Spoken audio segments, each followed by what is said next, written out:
Crick talks കണത്തിലേക്ക് എല്ലാവർക്കും സ്വാഗതം. അങ്ങനെ IPL മുംബൈ ഇന്ത്യൻസ് ഇന്നലെ വിജയിച്ചു. ഹിറ്റ്മാന്റെ കംബാക്ക് എടുത്തു പറയണം. എന്തൊരു പ്രകടനമാണ് സാക്ഷാൽ രോഹിത് ശർമ്മ കാഴ്ചവെച്ചത്. നമുക്കൊന്ന് മത്സരം വിശദമായിട്ട് നോക്കാം, വിശകലനം ചെയ്യാം. ഇന്നലെ MIയും LSയും ആണ് മത്സരിച്ചത്. രണ്ടു പേർക്ക് ഇന്നലെ വിജയിച്ചേ പറ്റും. അപ്പൊ ഒരു കിട്ടില്ല മത്സരം നമുക്ക് കാണാൻ പറ്റുമെന്ന് ഞാൻ പറഞ്ഞു. അതുപോലെ തന്നെ സംഭവിച്ചില്ലേ?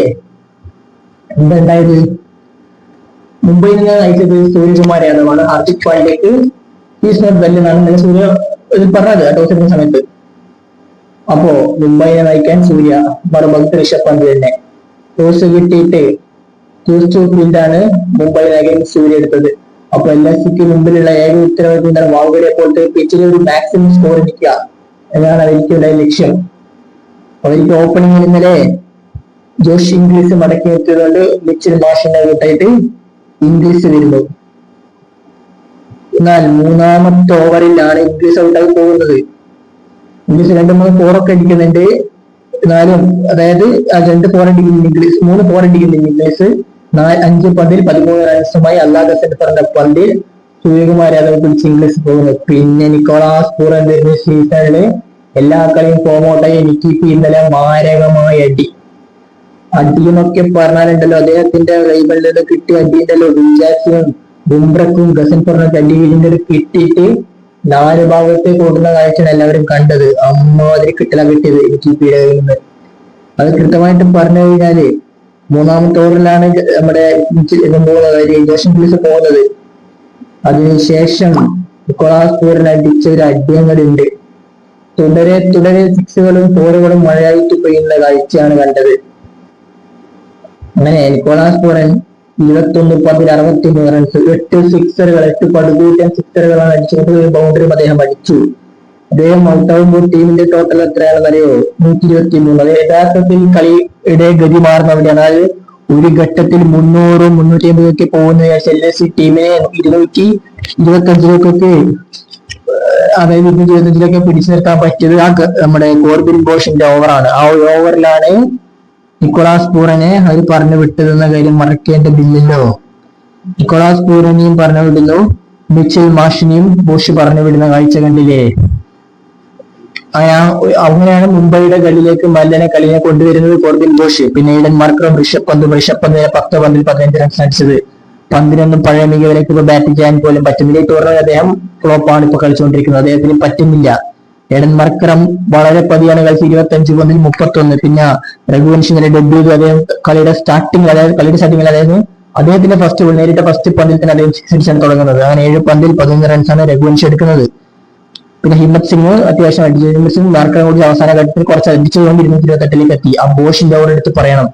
അങ്ങനെ 31 ബോൾ 40 റൺസിന് ഹിമ്മത്ത് എടുക്കുന്നത്. ബൗളിംഗിന്റെ കാര്യത്തിൽ പറഞ്ഞാൽ ദീപക് ചഹർ 4 ഓവർ 43 എടുത്തു. ബുംറ 4 ഓവർ 45 കൊടുത്തു.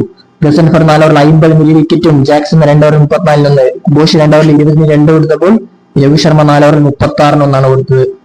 അങ്ങനെ ഒരു ഘട്ടത്തിൽ 300 പോകുന്ന ടീമിനെ 228 പിടിച്ചേരുന്നത് ബോഷിന്റെ സ്പെല്ലാണെന്ന് എടുത്ത് പറയേണ്ട കാര്യമാണ് നമ്മൾ. എന്നാൽ മറുപടി ബാറ്റിംഗിൽ എന്താണ് പറയേണ്ടതെന്ന് അറിയില്ല. ഹിറ്റ്മാനും റയാൻ റിക്കൽട്ടനും കൂടി ചേർന്ന് തുടക്കം മുതൽ ആനങ്ങ് അടിക്കുന്ന കാഴ്ച കണ്ടില്ലേ? മോഹസിൻ ഖാനും മുഹമ്മദ് ഷമിക്കും ആവേശ് ഖാനും ഒക്കെ കിട്ടൽ 2 പേരും മാറി അടിച്ചു പൊട്ടിക്കുന്നു. ഹിറ്റ്മാൻ കുറച്ചു കാലത്തിന് ശേഷമാണ് കളിക്കുന്നത്. കുറച്ച് മത്സരത്തിന് ശേഷമാണ് അദ്ദേഹം കളിക്കുന്നത്. എനിക്ക് തോന്നുന്നു 3-4 കളി അദ്ദേഹം പുറത്തിരിക്കുന്നു. അദ്ദേഹത്തിന്റെ ഹാംസ്ട്രിംഗ് ഇഞ്ചുറിയുമായി ബന്ധപ്പെട്ടിട്ട് അദ്ദേഹം കളിക്കാൻ ഇറങ്ങുന്നു. കൃത്യമായ ഷോട്ടുകൾ അദ്ദേഹം പായിക്കുന്നു. തന്റെ കഴിവും കപ്പാസിറ്റിയും നേടി പോയിട്ടില്ലെന്ന് തെളിയിച്ചൊരു മത്സരമായിരുന്നത്. അത്രയും ഡ്യൂട്ടിയായിട്ട് അദ്ദേഹം കളിച്ചുകൊണ്ടിരുന്നത്. മുംബൈ അനായാസം വിജയത്തിലേക്ക് പോകുന്നത്. കാരണം 11ാമത്തെ ഓവറാകുമ്പോഴത്തേക്ക് 140 എത്തിക്കഴിഞ്ഞിട്ടായിരുന്നുള്ളൂ.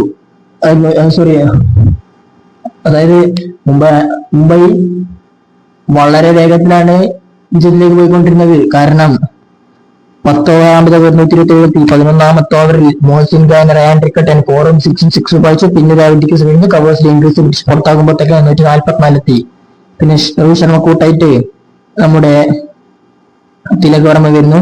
പക്ഷെ രോഹിത് ശർമ്മ മണിമാരൻ സിദ്ധാർത്ഥന്റെ ഓവറിൽ ഔട്ടായി പോകുക. അപ്പോഴത്തേക്ക് ശർമ്മയും 85 റൺസിലേക്ക് എത്തിക്കഴിഞ്ഞിട്ടുണ്ടായിരുന്നു. കൃത്യമായ റൺസ് പറഞ്ഞു കഴിഞ്ഞാൽ രോഹിത് ശർമ്മ അടിച്ചു കൂട്ടിയ റൺസ് എത്രയാണെന്ന് അറിയോ? 84 റൺസാണ് ഹിറ്റ്മാൻ 44 പന്തിൽ ഇമ്പാക്ട് ആയിരുന്നു അദ്ദേഹം.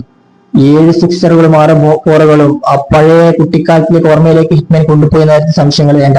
പിന്നെ റിക്കിൾട്ടൺ 32 പന്തിൽ റിക്കിൾട്ടൺ 83 റൺസാണ് റിക്കിൾട്ടൺ എടുത്തത്. 8 സിക്സറുകളും 6 ബൗണ്ടറികളും റിക്കിൾട്ടന്റെ ബാറ്റിൽ നിന്ന് വന്നില്ലേ.